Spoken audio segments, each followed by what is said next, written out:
बनना चाहिए कि नहीं बनना चाहिए?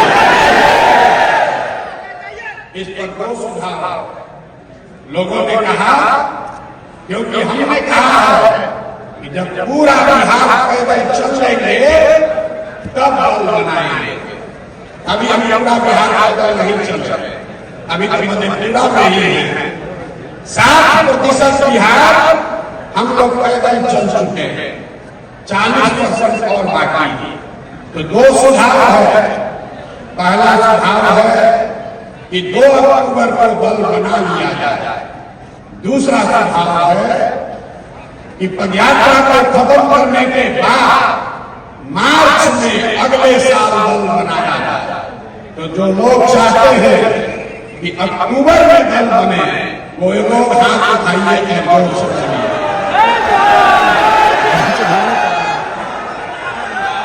अक्टूबर में कि मार्च में? अक्टूबर में कि मार्च में? गांधी जयंती के दिन। ठीक है, ठीक है। बापू को लेकिन अरे भाई, हमने बार बार कहा है कि जो आप तय करोगे वही होगा। अभी आपको उसका नमूना दिखा रहा है। 1.5 लाख, ये सिर्फ आपसे नहीं पूछेंगे, 1.5 लाख पदाधिकारी जो जन सुराग अभियान से अभी जुड़ा हुआ है, कार्यकर्ता नहीं, समर्थक नहीं, 1.5 लाख पदाधिकारी लोग इस अभियान से जुड़े हैं। वो लोग अब हर हफ्ते उसमें से 10,000 लोग, जैसे हम लोग आज बैठे हैं, उसी तरीके से 4 तारीख को फिर बैठेंगे। आप लोग नहीं, तो बाकी का दूसरा 10,000। नीतीश कुमार का धन्यवाद करना चाहता है कि उन्होंने बड़ी सभागृह बनाई है।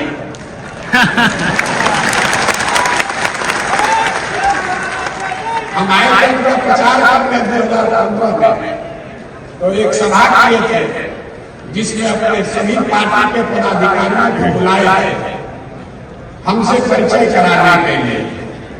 हमने मेरा अभियान शुरू किया था 2 जून 2015 को। उस समय कृष्ण मेमोरियल हॉल में करीब 2200 लोग आए थे, हम भी थे। 2200 लोग आए थे। 25 साल का पुराना दल, 18 साल से सत्ता में रहने वाला दल अपने सारे पदाधिकारियों को बुलाया तो कृष्ण मेमोरियल हॉल में लोग अट गए। और जन सुराग जब अपने पदाधिकारियों को बुला रहा है तो नीतीश जी ने बड़ा हॉल बनाया है, लेकिन जब ये 10 बार भरेगा, 10 बार, तब वो पदाधिकारी एक बार मिल पाएंगे। तो जब जन सुराग की व्यवस्था बने तो हम लोग को 1 लाख का एक सभागृह भी बनाना पड़ेगा, तभी एक साथ बात होगी। लेकिन फिर भी ये 10,000 लोगों के लिए एक एडमिशन व्यवस्था नीतीश कुमार कराए हैं, इसलिए उनका मन से सम्मान कर रहे हैं, धन्यवाद कर रहे हैं। दूसरी बात जो ज्यादा महत्वपूर्ण है, मेरी जो भूमिका है, मैंने पहले कहा है और आगे भी इस बात पर कायम है। जो बात मैंने आपको व्यक्तिगत तौर पर कहा, कमरे में बैठकर कहा, छोटी सभाओं में कहा, वही बात को फिर से दोहरा देते हैं।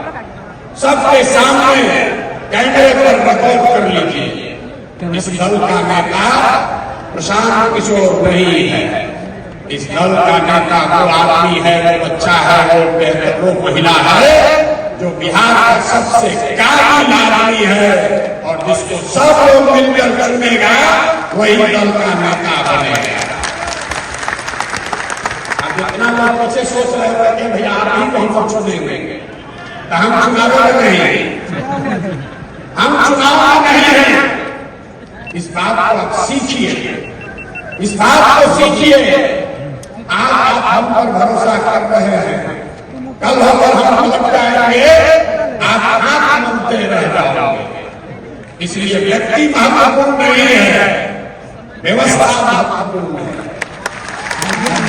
2 अक्टूबर को आपको पूरे देश के सामने ये हम लोग दिखाएंगे कि सब भाई मिलकर अपने नेता का चुनाव लोकतांत्रिक तरीके से किया जाएगा।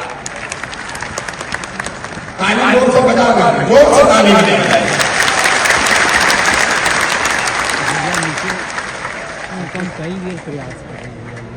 दल का नेता का चुनाव कैसे होगा, कौन बनेगा दल का नेता, तो इससे पहले सबसे मेरी जो जिम्मेवारी है कि आप जैसे जितने लोग जुड़े हैं ये 10 ऐसी बैठकें कर आपकी सहमति लें।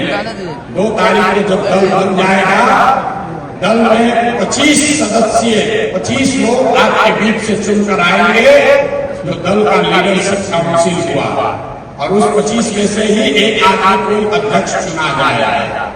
आपको एक बड़ी बात मैंने ये बताई है कि जन चुनाव प्रशांत किशोर का दल नहीं, किसी जाति का दल नहीं, किसी परिवार का दल नहीं, किसी व्यक्ति का दल नहीं, ये बिहार के इन सारे लोगों का दल होगा जो इसको मिलकर बनाएंगे और आगे मिलकर ही चलाएंगे।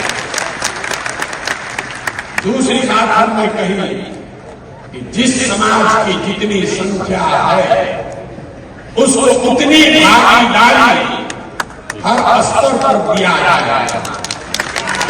समझ लीजिए, करना चाहिए। ये नारा आप बहुत सुने हैं, इसका मतलब क्या है?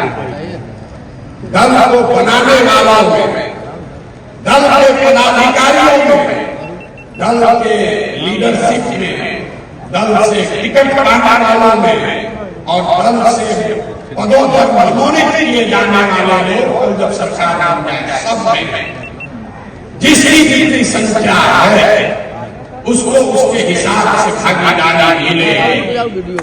और 5 बड़े समूह, इसको समझिए, 5 बड़े समूह समाज के बनाए गए। पहला जो जनरल कैटेगरी के लोग हैं, दूसरा जो ओबीसी समाज के भाई हैं, तीसरा जो ईबीसी वर्ग है, अति पिछड़ा समाज है, चौथा जो अनुसूचित जाति जनजाति समाज के लोग हैं, और 5वां जो मुस्लिम समाज के लोग हैं। अगर आप पूरे समाज को कायदे से समझिएगा तो इन 5 बड़े वर्गों में लोगों को आप रख सकते हैं। तो जिस वर्ग की जितनी संख्या है उस वर्ग के इतने लोग दल में पदाधिकारी और दल का नेतृत्व करने के लिए चुने जाएंगे। पहला दल होगा जिसने कहा कि अगर 36% अति पिछड़ा समाज है तो निश्चित तौर पर 70 उम्मीदवार अति पिछड़ा समाज का जरूर बने। अब कुछ लोग कहता है ये तो जात पात का बात होने लगा, ये तो जात पात का बात करने लगे, आप भी दूसरे दल से अलग कैसे हुए? सब लोग एक याद रख लीजिए, जो जन समाज के समानता का मंत्र है कि हर समाज में काबिल आदमी है और हर काबिल आदमी किसी न किसी समाज का है। तो अगर बांटने वाले के नियत में खोट नहीं है तो ये पूरी तरीके से संभव है कि हर समाज को उसके संख्या के अनुसार भागीदारी मिल जाए। और आप ये देखिएगा